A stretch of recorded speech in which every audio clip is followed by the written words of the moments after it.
Mark టీవీలో మీ business and personal promotions కోసం కింది నంబర్కు కాంటాక్ట్ చేయండి.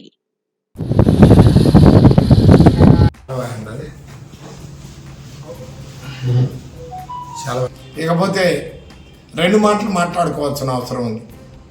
ఏమండి, జిలకర మురళి గారు కువైట్ నుంచి ఏమైనా మాట్లాడతాడు ఆయన అనేటువంటి విషయాలు పక్కన పెడితే, రాష్ట్రంలో ఉన్నటువంటి కన్నీళ్ళు, కష్టాలు, బాధలు, తపన అనేటువంటి అన్నింటినీ కూడా ఒక పరిగిలోకి తీసుకొని వచ్చి ఈరోజు రాజంపేటను కాపాడుకోవాల్సిన అవసరం ఎంతైనా ఉంది. ఏం మురళి గారు ఈ మాట అంటున్నారంటాయేమో, రాజంపేట అంటే మనకు గుర్తొచ్చేటువంటి ఒక అవకాశం, ఒక సన్నిహితం ఏదైతే రాజంపేటలో ఉందో, రాజంపేట అంటానే ఈరోజు మదనపల్లి, తంబలంపల్లి, వీరపల్లి, సొండుపల్లి, రాయచోటుతో పాటు కువైట్లో ఉన్నటువంటి బడుగు బలహీన వర్గాలు ఈరోజు అనాథ ఏదైతే కష్టాలు, కన్నీళ్ళు, బాధలు ఉన్నటువంటి వాళ్ళందరూ కూడా ఉన్నటువంటి ఏ యొక్క నియోజకవర్గం ఉందో అది మన రాజంపేట. రాజంపేటను కాపాడాలా, రాజంపేట ప్రజలు ఉన్నటువంటి కన్నీళ్ళను తుడసాలనేటువంటి ముందుకు వచ్చేటువంటి నాయకుడు మీ అందరికీ తెలుసు, ఏదైతే బత్యాల చెంగల్రాయుడు గారు.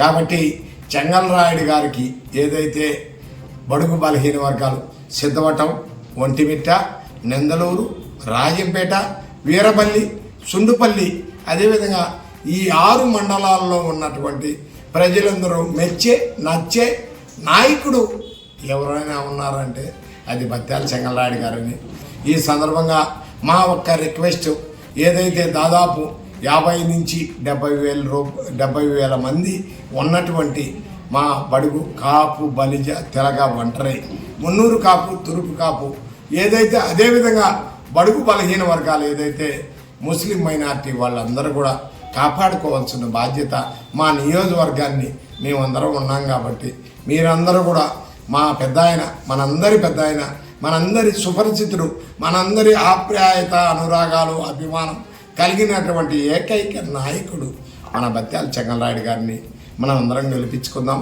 అని ఒకటే రిక్వెస్ట్ చేసుకున్న నా అన్నదమ్ముడికి, అక్క చెల్లెలకి ఒకటే, అయ్యా, రాజంపేట అనేది ఒక బడుగు బలహీన వర్గాల పునాదుల మీద ఈరోజు మాల, మాదిగి, యానాది, ఎరికిలి, సాకలి, మంగలి, లంబాడి, కోయి, ముదిరాజు, వైశ్య, ఒడ్డెరిగా, బెరిక, నేతాగీత బడుగు బలహీన వర్గాల పునాదుల మీద నిర్మితమైనటువంటి నాయకుడు బత్యాల చెంగల్రాయుడు. దయచేసి మా చంద్రబాబు నాయుడు సారు, మా సారు పవన్ కళ్యాణ్ సారు, వీళ్ళిరువురు కూడా ఒక్కసారి గమనించి మా అయ్య పెద్ద ఆయన చెంగల్రాయుడు గారికి టికెట్ వృధా కాకుండా మా పెద్ద ఆయనకు టికెట్ ఇచ్చి మా అందరి ఫలితాన్ని, కృషిని ఈరోజు 6 మండలాల్లో ఉన్నటువంటి బడుగు బలహీన వర్గాలందరినీ కూడా గెలిపించే ప్రయత్నంలో మీరు మీ సహాయ సహకారాలు, మా లోకేష్ బాబు గారు, మా పెద్ద ఆయన చంద్రబాబు సారు, అదేవిధంగా మా ముద్దుబిడ్డ, మా అందరి ఆరాధ్య దైవం పవన్ కళ్యాణ్ సారు మీరు గెలిపించి ఈ టికెట్ ఇచ్చి గెలిపిస్తారని మీ అందరికీ కూడా పేరు పేరున రాజంపేట ముద్దుబిడ్డగా మిమ్మల్ని అందరినీ కూడా కోరుకుంటూ, వైఎస్ఆర్సీపీ గురించి 2 మాటలు మాట్లాడుకోవాల్సిన అవసరం ఉంది. వైఎస్ఆర్సీపీ ఈరోజు ఇసుక లేదు, ఆ మాదిరి చెప్పుకుంటామంటే ఇసుక దందా, లిక్కర్ దందా, ఆ మైనింగ్ దందా, అదేవిధంగా అనేక రకాలైనటువంటి రాష్ట్ర నాయకత్వంలో జగన్మోహన్ రెడ్డి గారు ప్రజలందరినీ, ఇంకపోతే మా కాపుల్ని, ముఖ్యంగా మా కాపుల్ని మోసం చేసినటువంటి రాష్ట్రంలో ఏకైక నాయకుడు ఉన్నాడంటే అది జగన్మోహన్ రెడ్డి గారికే దక్కుతుంది. ఎందువల్లంటే రాష్ట్రంలో మా కాపులు విద్యా దీవెన పేరుతో కాపులను మోసం చేసి, కాపులను నైవంచన చేసి మొత్తం అంతా కూడా దోచుకోన్నటువంటి నాయకుడు జగన్మోహన్ రెడ్డి గారు.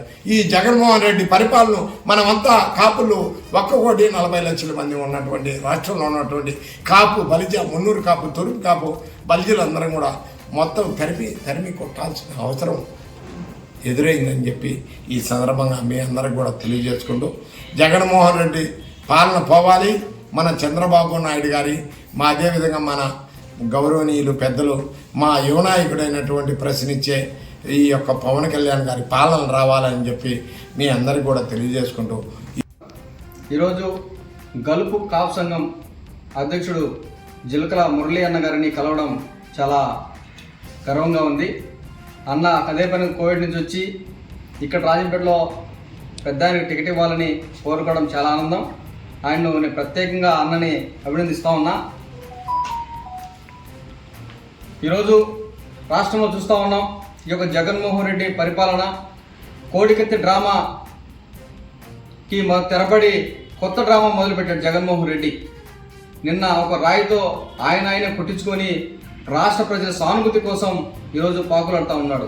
ఇటువంటి ఇన్ని డ్రామాలన్నీ కూడా రాష్ట్ర ప్రజలు నమ్మరు.